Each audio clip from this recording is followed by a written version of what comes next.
Hi, and welcome back to Ask Ellen. Real questions, real talk, real change. My name's Ellen, and if this is your first time here, welcome. I'm a personal coach. I like to help women over the bumps that go on in their lives. And I like to help with just a little guidance here and there so that you can be happy in your life. Today we're talking about gratitude. And not the polished, cute version that you see on social media. I'm talking about true gratitude. The kind you actually feel inside your body. The kind that when you actually absorb it into you, it can't help but spill out around you. Have you ever heard the saying, what you put out into the universe is what you then receive? That's what I'm talking about. I'm talking about that kind of gratitude. And if you're ready to learn more, then let's get into it.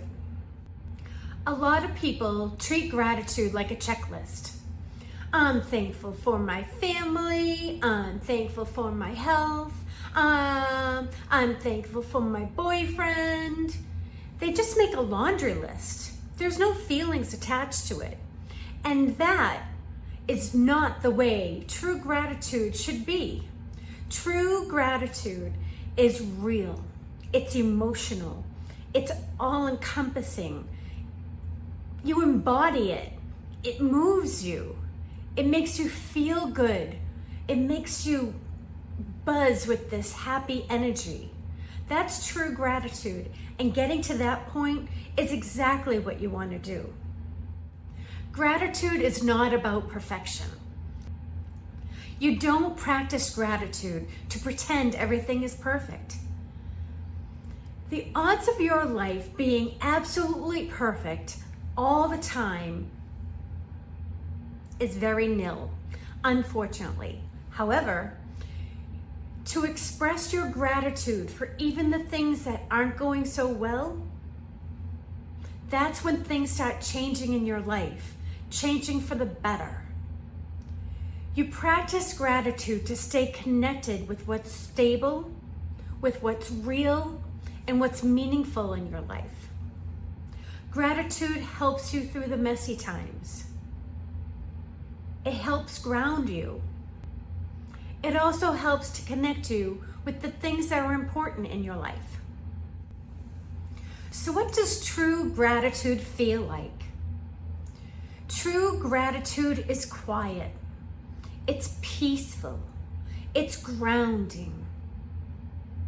It's yours. It's like a blanket that you've put around you, and it's just you, that energy, that blanket, that comfort that just is all yours.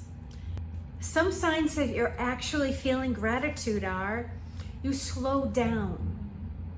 You breathe deeper. There's a softness that's in your chest instead of that anxiety or pressure. You feel warmth around your heart instead of a heaviness. You feel presence here, now, without that rushing feeling or that I gotta get to doing something else. And you feel connected instead of scattered. It's less about saying that you're grateful and more about experiencing it. By now you're probably thinking, this sounds great, Ellen. How do I actually practice real gratitude? Well, hold that thought just one moment, because I want to tell you how I used to experience gratitude. Years ago when I had my puppy, she's been gone for about 3 years now, and she was a dog, but we called her a puppy. But anytime we would go for a walk, that's when I would go through my motions and do my talking to the universe about what I was grateful for in my life.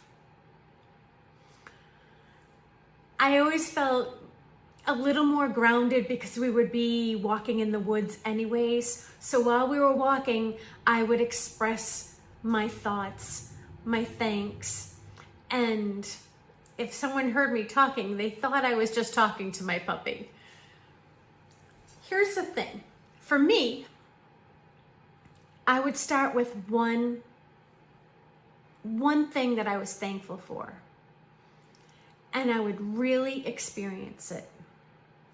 So, for instance, while I'd walk, I would say, I'm thankful for my puppy. So I could have left it at that. That's not practicing real gratitude. It's just stating a fact. I'm happy for my puppy, or I'm thankful for my puppy. I would continue. I'm thankful for my puppy. She brings me so much joy. When she wags her tail at me, I know she loves me. When she plays fetch with me, oh, she just makes me so happy. When we get to walk, I'm getting exercise, she's getting exercise. I'm thankful for the time that I have with her while we're walking because we're both sharing this exercise experience together. See what I mean? You add on, you bring it into something a little bit more, and you let the universe know what it is, the why of that gratitude. After I'd go through all the things that just made me feel wonderful about my puppy, we'd walk a little bit more. I'd breathe deep, exhale deeper, breathe in deep again, exhale deeper, and I would do it again. I'd pick another thing I was grateful for. And during our hour walk, I gave gratitude for so many things. After our walk, I would feel so great.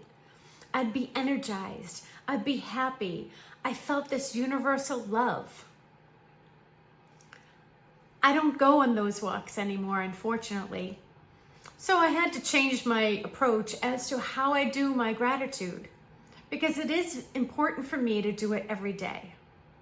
So now, when I'm in the shower and I'm washing my hair and doing all the things that you gotta do, that's when I show my gratitude. And again, I pick one thing at a time. I breathe in deep. I exhale deeper. I let my body react to the things that I'm bringing up. And I always, always include the why. Why are you grateful for this thing to be in your life? Why are you grateful for the experience that you're having? Why are you giving your gratitude? Okay, so now you're probably saying, all right, Ellen, hold on. But earlier in the video, you were thinking and saying to me that showing gratitude can help you through the messy times. How on earth does it help you through the messy times? Here's a challenge for you to think about and maybe do when you're going through your messy times. This isn't easy. And a lot of the times you just can't make yourself say the words. But I encourage you to try and see what happens.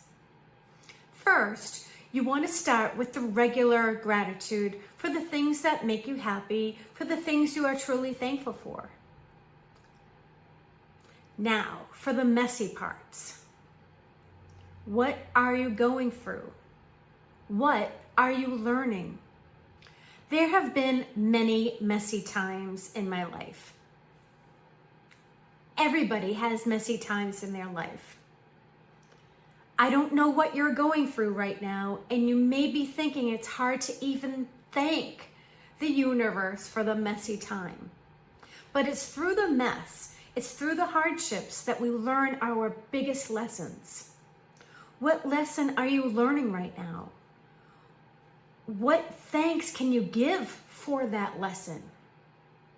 If you're going through a messy breakup or things have ended, but you can kind of look at it and say, that relationship wasn't right. That's the thing you learned, and that's what you give thanks for.